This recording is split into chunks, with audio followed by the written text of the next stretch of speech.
as part of our special series on Women's Day, आज जिन महिला से मैं आपकी मुलाकात कराने जा रही हूँ, उनके बारे में कुछ भी कहे तो बहुत कम है।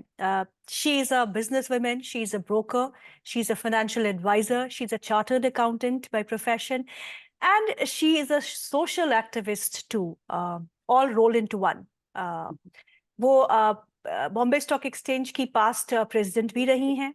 वो फर्स्ट वुमेन डायरेक्टर रही हैं on the board of Bombay stock exchange. वो फॉर्मर डायरेक्टर रही हैं national payment corporation of India की। वो प्रमोटर डायरेक्टर रही है सीडीएसएल की। बहुत लंबी लिस्ट है। आइए मैं आपकी मुलाकात उनसे डायरेक्टली करा लेती हूँ। मिसेस धीरा मेहता, मैनेजिंग डायरेक्टर असित सी मेहता इन्वेस्टमेंट इंटरमीडिएट्स। मैम, आपका बहुत बहुत स्वागत है and thank you so much for taking out time. Yes, thank you for your kind words, and I am honored to be on your show and to be interviewed by you. Pleasure is all hours ma'am. Ma'am, आपको करीब करीब 35 साल से ज्यादा की experience आपकी है। You have been involved in equity markets और आजकल महिलाओं में इंटरेस्ट जाग रहा है इक्विटी मार्केट्स की तरफ। जो रीसेंट डेटा हमने देखा उसमें पार्टिसिपेशन काफी इंक्रीज हुई है पिछले कुछ सालों में। और आप एक इंस्पिरेशन रही है सभी उन महिलाओं के लिए जो अभी स्टॉक मार्केट में काम कर रही है, चाहे वो एंकर हो और चाहे या वो किसी ब्रोकर के साथ काम कर रही हो, चाहे वो अपना एडवाइजरी फर्म चला रही हो। आप इन 35 सालों में कि आपकी जर्नी कैसे, शुरुआत कैसे हुई, आपकी जर्नी कैसी रही, क्या मुख्य चैलेंजेस रहे being a woman to be so active in equity markets? और मैं यहाँ पे कह सकती हूँ कि जो चेंजेस हमने इक्विटी मार्केट्स में देखी है उसका मेजर जो रोल प्ले किया है वो आपने ही किया है। एक्चुअली जनवरी 25 को मेरे कंपनी के 40 साल पूरे हुए। Wow. So I am in the market for almost 4 decades. और मेरी तो पहले तो पढ़ाई हुई, मैंने सीए किया, एमबीए किया। सीएस में एक पेपर रह गया था और तो I got qualified. And then MBA के बाद में मैंने कुछ 1 डेढ़ साल के लिए क्रॉम्पटन ग्रीव्स कंपनी में मैंने काम किया। ओके। मैंने एनएमआईएमएस से एमबीए किया और फिर मैंने क्रॉम्पटन में काम करने के बाद फिर मेरे हस्बैंड ने ये मेंबरशिप एक्वायर की थी बीएससी की। और अच्छा। तभी मार्केट में इतनी तेजी थी कि उनकी कमिटी मीटिंग ही नहीं बैठती थी क्योंकि किसी को टाइम ही नहीं था टू अच्छा। Approve the membership. जी। तो फिर वो मेंबरशिप अप्रूव हो गई 85 में। हम्म। तो उसके पहले मैंने एक ब्रोकर के यहाँ पे सब ब्रोकरशिप मैंने ले ली और जी। मैंने अपनी ट्रेनिंग शुरू कर दी थी। और हम्म। फिर करीब 85 में हमारे खुद के नाम में मेंबरशिप शुरू हुई। और हम्म। तब महिलाओं को कुछ अलाउड नहीं था। राइट। एक तो मेंबर बनना भी अलाउड नहीं था और दूसरा कि पार्टनरशिप में भी जो बीएससी के कायदे थे तब के, तो हम्म। इट वाज कि आपका बेटा, आपका पोता, आपका भतीजा, आपके ससुर, आपके भाई, मतलब हम्म। पूरे मेल लाइन उसी को आप पार्टनर बना सकते थे। तो हम्म। आपकी बेटी, आपकी बीवी, आपकी माँ, आपकी बहू, वो कोई भी पार्टनरशिप में नहीं आ सकते थे। तो इसकी वजह से मुझे मतलब कोई भी पार्टनरशिप वगैरह का रोल नहीं मिला। और हम्म। तभी सेबी नहीं हुआ करती थी। तो ये मिनिस्ट्री ऑफ फाइनेंस में एक शेयर मार्केट का डिपार्टमेंट था। तो जी। वहां पे करीब 5 साल लगे हमको ये कायदा चेंज कराने के लिए कि you should allow daughters, wifes and others to become partners. जी। तो वो उसके बाद में पार्टनरशिप अलाउ हुई। और फिर करीब मुझे लगता है 94 में स्टॉक एक्सचेंज ने कार्ड्स री इश्यू किए थे। तो अच्छा। उसमें मैंने membership as a professional apply किया था। तो जी। उसमें मुझे मेंबरशिप मिल गई। लेकिन उसके पहले मैं फुल फ्लेज मतलब ट्रेडिंग रिंग में भी जाने वाली मैं पहली महिला हूँ। जी। तो मैंने ट्रेडिंग रिंग में जाना शुरू कर दिया। हम्म। ऑफ कोर्स काफ़ी रेजिस्टेंस था कि लोग आपसे कैसे बर्ताव करेंगे, आप क्या करोगे वगैरह। लेकिन मैंने कहा नहीं, मुझे तो जाना है, आप चिंता मत कीजिए। तो उनका फाइनल आर्गुमेंट ये था कि हमारे यहाँ लेडीज टॉयलेट ही नहीं है। ओह। तो आप क्या करोगे? तो हमने कहा आप इसकी चिंता मत कीजिए, मैं अपने आप को संभाल लूंगी, आप मुझे रिंग में जाने दीजिए। तो तब तक मुझे ये नहीं समझ में आया था कि I am the first person to go. और मतलब ये एक जस्ट इधर एक्सीडेंट हुआ कि मैं गई और ये सब बातें हुई। तो ऐसे करके मैं रिंग में जाने लगी। और फिर काफी सारे रिफॉर्म्स जो स्टॉक एक्सचेंज में हुए, उनके साथ मैं जुड़ी थी। स्टॉक एक्सचेंज का पहला कंप्यूटर जब हमने खरीदा, जी। तो वो मतलब सिर्फ 18 लाख रुपए का था। और तब काफी काम होता था एलआईसी के कंप्यूटर पे, क्योंकि एलआईसी का कंप्यूटर दिन में काम करता था, रात को काम नहीं होता था। तो बॉम्बे स्टॉक एक्सचेंज के जो ट्रेड्स होते थे उसका मैचिंग एलआईसी के उसमें होता था। लेकिन ओके। मंथ एंड वगैरह में जब सबको नोटिस देने का, नोटिस प्रोसेस करो, छापो, तो उसमें हमारा काम रखड़ जाता था। राइट। और स्टॉक मार्केट का ऐसा है कि रोज every minute every second rates बदलते हैं। तो जी। आप 2 दिन तक आपका सौदा खड़ा है कि मैंने लिया और सामने वाला बोलता है मैंने नहीं बेचा, तो वो ओके। मैटर रिजॉल्व तुरंत करनी चाहिए, क्योंकि क्या होगा कि आपका रेट सिर्फ फिर जाएंगे। तो ट्रू। इसकी वजह से फिर स्टॉक एक्सचेंज ने डिसाइड किया कि हम अपना कंप्यूटर लेंगे। तो 18 लाख रुपए का तभी हमने फर्स्ट कंप्यूटर लिया था। जी। बाद में हमने कई सारे ये किए कि हम बड़े कंप्यूटर्स ले। लेकिन तभी यूएस से भी रेजिस्टेंस था कि आप इतने बड़े इतने पावरफुल कंप्यूटर्स को क्या करोगे। मतलब हमको काफी दिक्कतें आई गवर्नमेंट से वगैरह से कंप्यूटराइजेशन करने में। ओके। और फिर बाद में एनएससी आया तो एनएससी के साथ में ये चला कि वो सब प्रेफरेंस एनएससी को दिया जाता था। तो जी। बीएससी को फिर वापस काफी मतलब कठिनाई करनी पड़ी to get similar status, similar infrastructure. तो वो सब मतलब एक वो हिस्ट्री है। अब तो दोनों एक्सचेंजेस लगभग बराबर ही हो गए हैं फ्रॉम। पर ये सफर आपका बड़ा इंटरेस्टिंग है, ट्रेडिंग रिंग से आपके फर्स्ट कंप्यूटर से लेके then now everything on mobile. अब आप मोबाइल के क्लिक पे अपने ट्रेड्स को ले सकते हो, सेटल कर सकते हो, जो आपको करना है वो आप कर सकते हो। इस ट्रांसफॉर्मेशन को आप कैसा देखते हैं? और यहाँ पे महिलाओं का जो इंटरेस्ट अब शेयर बाजार में आया है, अ, क्या आपको लगता है कि मतलब उनको अवेयर करने के लिए अभी बहुत कुछ काम बाकी है करने को? Because it is only a handful of women who are really, उनको पता है कि अपने फाइनेंसेस को मैनेज कैसे करना है। अभी भी दिक्कतें हैं क्योंकि जब भी वो कमाती भी हो लेकिन उनका पैसा जो है वो या तो उनके हस्बैंड या तो उनके फादर मैनेज करते हैं। एक्चुअली हमारी सोसाइटी में एक बहुत बड़ी गैर समझ है कि पैसे कमाना is not equal to being a good investor. मतलब अच्छे अच्छे कमाई करने वाले जरूरी नहीं है कि अच्छे वो निवेशक हो। राइट। तो ये फर्क समझना बहुत ही जरूरी है। तो हम लोग जो मेन को इम्पोर्टेंस देते हैं कि ये अच्छा कमाता है तो इसको इन्वेस्ट करना भी आएगा, ये जरूरी नहीं है। तो जी। मैं हमेशा काफी सारी मैं प्रोग्राम्स करती हूँ। मैंने 2000 से ज्यादा प्रोग्राम्स किए हैं ऑन इन्वेस्टर एजुकेशन। और सब जगह मैं यही बोलती हूँ कि आप अपने वाइफ को इन्वॉल्व कीजिए अपने अफेयर्स में, और आपके टीनेज बच्चे हो तो उनको भी इन्वॉल्व कीजिए। जी। तो क्या है कि फैमिली के फाइनेंसिस के बारे में सबको पता होना जरूरी है। मैं एक साउथ मुंबई के बिजनेस एसोसिएशन की मैं कई साल तक उसकी विमेन्स कमेटी की चेयरमैन रही। तो मैंने वहां भी देखा कि इतने घनिष्ठ मतलब एकदम वेरी रिच फैमिलीज, इंडस्ट्रियलिस्ट के बीबियां, ये सब लोग भी आते थे, लेकिन उनको उनके फैमिली फाइनेंसिस के बारे में जीरो पता होता था। ट्रू। मतलब जितना पैसा खर्च करने को चाहिए वो मिल जाता था and people are happy.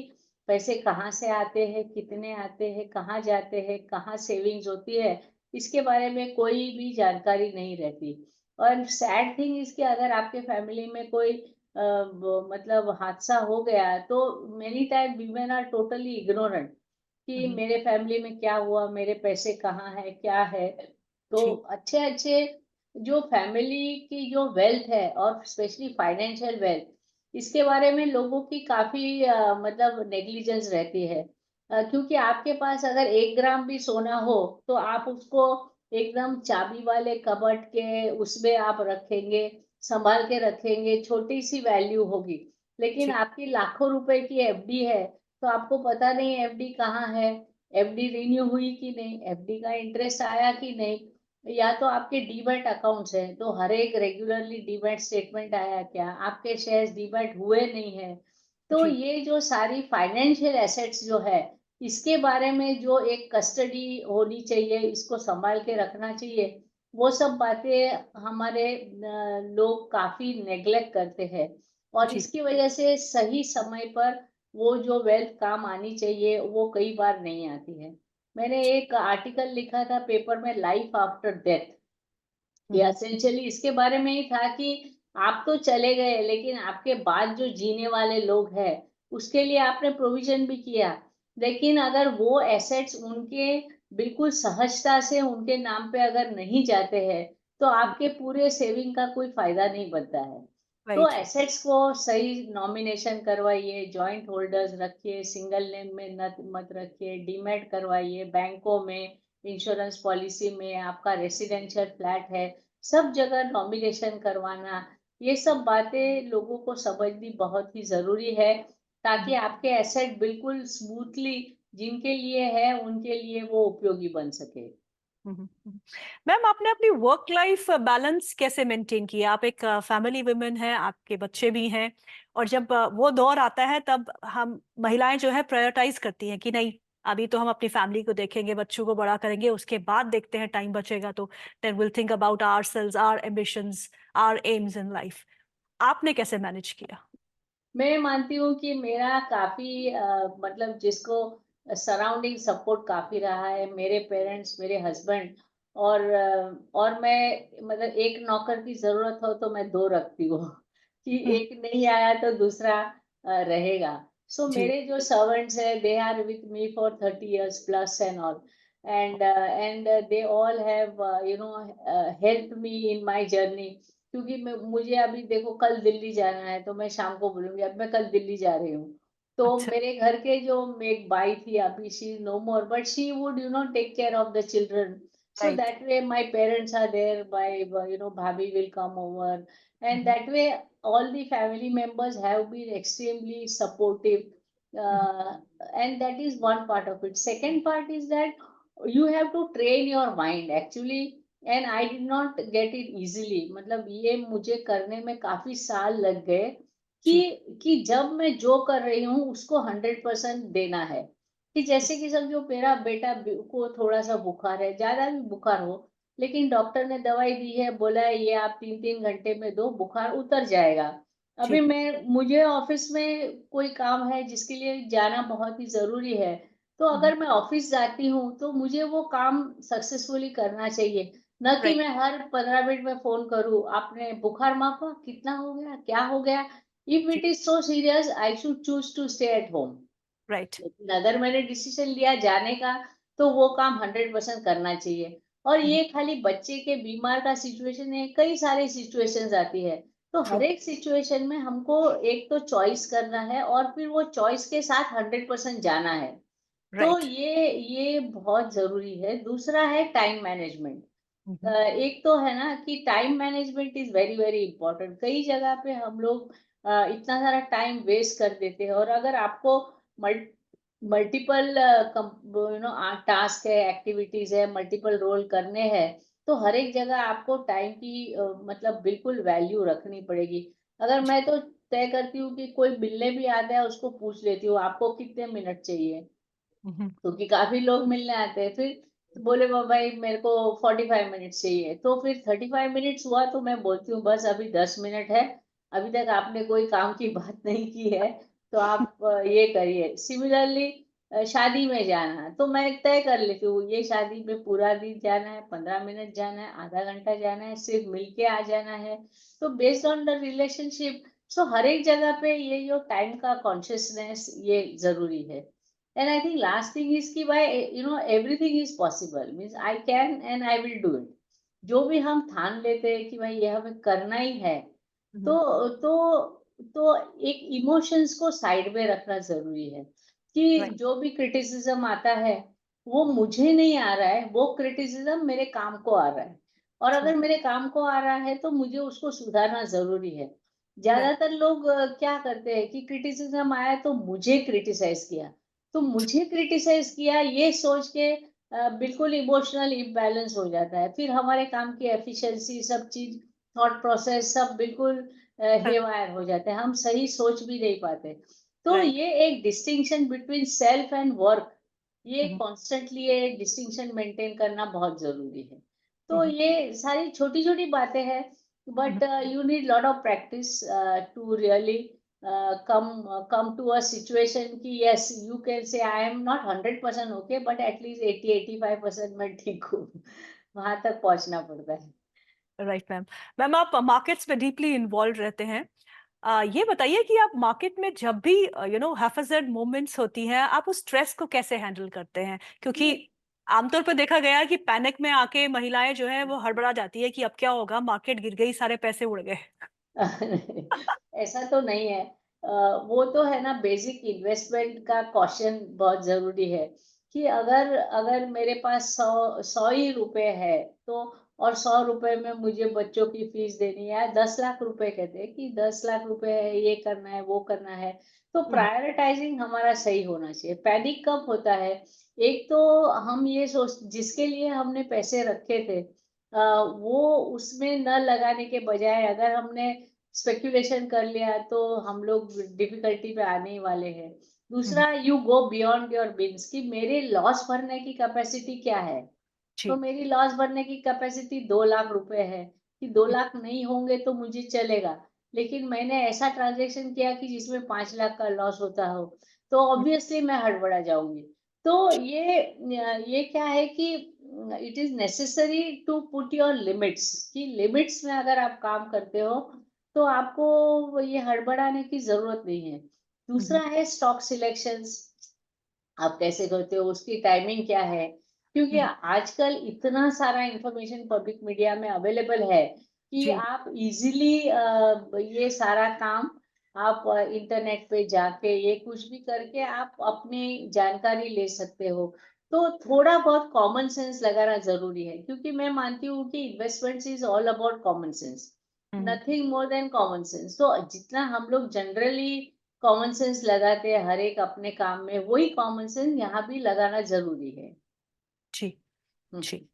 Ma'am जो बडिंग स्टॉक मार्केट्स में अपना करियर बनाना चाहती हैं, वो महिलाओं के लिए आपकी सलाह क्या होगी? कैसे वो अप्रोच करें मार्केट्स को, और कैसे अपना करियर बनाएं इस शेयर बाजार नहीं, में? मैंने there are so many things. एक तो है ना, आपको एज अ एम्प्लॉयर आपको अगर शेयर मार्केट रिलेटेड इंस्टीट्यूशन में जाना है तो हम्म। इसमें ये पहली ये है कि there are 3 kinds of jobs which are available in share market. One is the front end job which hmm. Is talking to customers, customers से बात करो, शेयरों के बारे में जानकारी लो, ये हम्म। सब एक पार्ट हो गया। Second part is risk management, जिसको हम मिडिल ऑफिस बोलते हैं। रिस्क मैनेजमेंट है, ये कंप्लायंस रिलेटेड जो सारे काम है वो सब पार्ट बी में आता है। और part C is back office which is more kind of routine settlements करना, ये सब। तो हम्म। आपकी एप्टीट्यूड कैसी है, पहले तो ये जान लीजिए कि आपकी एप्टीट्यूड है कि आप लोगों से बात करना पसंद करते हैं, आप परफॉर्मेंस ड्रिवन है, आप बहुत सारे लोगों के मिलके बिजनेस निकाल सकते हैं, या तो आपकी पर्सनैलिटी ऐसी है कि मैं तो बैठ के अपना ही काम करना चाहती हूँ, ये लोगों से बात करना, ये चैलेंजेस लेना मुझे नहीं जमता। तो हम्म। ये एक 3 कैटेगरी के जॉब्स है जो हम्म। हम लोग कहते हैं कि मार्केट रिलेटेड इंफ्रास्ट्रक्चर, मतलब स्टॉक एक्सचेंज लीजिए, म्यूचुअल फंड लीजिए, ब्रोकिंग हाउसेस लीजिए, एआईएफ्स, मतलब जितने भी इंस्टीट्यूशन है हर एक में ये 3 तरह के जॉब्स होते हैं। फिर रही बात कि हम आप second kind of jobs you can get is as a distributor, कि आप अलग अलग है, इंश्योरेंस पॉलिसी है, पोस्टल इंश्योरेंस है, म्यूचुअल फंड्स है, जी। इन्वेस्टमेंट बास्केट्स है, ये सारे आप प्रोडक्ट्स उसको आप डिस्ट्रीब्यूट करना चाहते हो, तो उसके लिए आपको एजेंसी लेनी पड़ी, किसी ब्रोकर से जुड़ जाइए, बड़े ब्रोकर से जुड़िए तो आपको बहुत सारे प्रोडक्ट्स मिलेंगे, और वो प्रोडक्ट्स आप अपने आसपास के लोगों को एक एक समझ करके कि भाई इसमें सबसे कम रिस्क वाले कौन से हैं। जब करियर की शुरुआत करते हैं तो कम रिस्क वाले प्रोडक्ट से करनी चाहिए, ताकि आप जिनको दे रहे हो उनको भी कोई समझ नहीं होती है, तो हम्म। उनको आप दोगे तो वो मतलब सेफ रहेंगे। और तीसरी है खुद का इन्वेस्टिंग करना, तो ये थर्ड टाइप ऑफ करियर है कि मेरे पास इतने पैसे हैं तो मैं खुद इन्वेस्ट करना चाहती हूँ, मुझे डेली ट्रेडिंग करनी है। ऑफ कोर्स हमेशा हम कहते हैं कि डे ट्रेडिंग में किसी का पैसा नहीं बनता है, जी but if you have discipline कि मुझे समझो कि 10% प्रॉफिट हुआ मैं बेच दूंगा, 5% लॉस हुआ मैं निकल जाऊंगा, तो ऐसी डिसिप्लिन में जो काम करते हैं उनको उनको वो कुछ कमा भी सकते हैं। तो आपका 20 से 25% value of your investments I would advise कि आपको अगर करना हो तो आप ये ऐसे ट्रेडिंग कर सकते हैं। और 75% money you should invest into investment which are medium to long term. तो वो मतलब 3 तरह के मैंने आपको करियर्स बताए, तो आप अपने आप को कहाँ देखती है वो देखकर आप उस हिसाब से अपनी करियर का सिलेक्शन कीजिए। जी एक आखिरी सवाल मैम आपसे। India is aiming to be a $50 trillion economy by 2050 और अगर हमको इतनी बड़ी इकोनॉमी बनना है तो महिलाओं का साथ बहुत जरूरी है। So how important is financial inclusion, financial independence for women in India? No, I would say that the biggest minority in this country is women. अब सबसे बड़ी माइनॉरिटी कौन सी है? विमेन कम्युनिटी है। And that is why government has been doing so much कि भाई उनको गैस दिया, रास्ते बनाए। मैंने एक बहुत ही सुंदर लेक्चर सुना था, एक lady, I don't remember, many years ago, तो बोलते हैं कि महिला जब पंचायत होके आती है तो जो पुरुष होते हैं वो रास्ता जो बनाते हैं वो गांव से लेके उनके बिजनेस प्लेस या बाजार तक जाता है, लेकिन जब महिलाएं रास्ते बनाती है तो वो गांव से लेके पानी के स्पॉट पे जाएगा, गांव से लेके स्कूल तक जाएगा। तो मतलब जो पूरा जो डेवलपमेंट है of a particular place, it completely changes because women are involved into that kind of development. So women are going to play a very important role, and I would say in financial planning women must play a role, क्योंकि ये जो एक women का एक patience का जो स्वभाव होता है, एक कंजर्वेटिव जो स्वभाव होता है, और एट द सेम टाइम फायदा भी देखते हैं, they are good savers. So right. I would say that women must play a very very active role in the financial this, because today आज हमारा $2000 की हमारी पर कैपिटा इनकम है। अगर जी हम ये ट्रिलियंस ऑफ डॉलर्स की इकोनॉमी होगी तो हर एक फैमिली की 5000 से ज्यादा ये पर कैपिटा इनकम होगी। तो अगर राइट। $5000 5 फैमिली मेंबर्स है, $25000 उनको अगर मिलते हैं, तो the amount of savings which is possible is much much much higher. तो आज हम लोग के काफी लोग हैंड टू माउथ है, या तो मिडिल क्लास है, लोअर मिडिल क्लास है, लेकिन जी अगर इनकी इनकम बढ़ती है तो investing will become a necessity. मतलब you cannot let your money lie in bank deposits where inflation is eating it away. So learning about investments और various options which are available is एकदम बिल्कुल अनिवार्य है। तो हम जी जितने जल्दी इसमें जुड़ सके, क्योंकि हमारे देश में इतनी सारी स्टॉक मार्केट की अभी आप देखिए प्रॉस्पेरिटी हो रही है, तो जी ये जो गंगा बह रही है वो हर घर में जानी चाहिए। आज जी हमारे देश में यूनिक इन्वेस्टर लीजिए, 8-10 करोड़ इन्वेस्टर्स है और 140 करोड़ की बस्ती है। तो राइट। कितने लोग हैं जो who are not part of the financial system? So right. कई लोग ऐसे मतलब बहुत होशियारी से बोलते हैं, अरे मैं तो स्टॉक मार्केट कुछ नहीं करता, लेकिन जी वो उनकी बेवकूफी है जी कि सोच कर समझ कर, हम कहते हैं सोच कर समझ कर इन्वेस्ट कर। राइट। मतलब एंड आज हमारे पास इतने सारे टूल्स है, अलग अलग टूल्स है, अलग अलग ब्रोकर्स के भी कितने सारे प्रोडक्ट्स हैं। तो जी ये सबको ध्यान में रखते हुए मैं मानती हूँ कि हमारे टाइम में जब हम एक्स मेहनत करते थे तो हमको 2x 3x लाभ मिलता था, राइट। लेकिन अभी का जो टाइम है आप एक्स मेहनत करोगे तो 10x लाभ मिलेगा। So right. This is the best times that we are in and we should encash on it. जी दीना मैम बहुत बहुत शुक्रिया आज प्रोग्राम में थैंक यू, शामिल होने के लिए। Thank you so much for your time ma'am and wish you a very happy women's day. Thank you so much, thank you.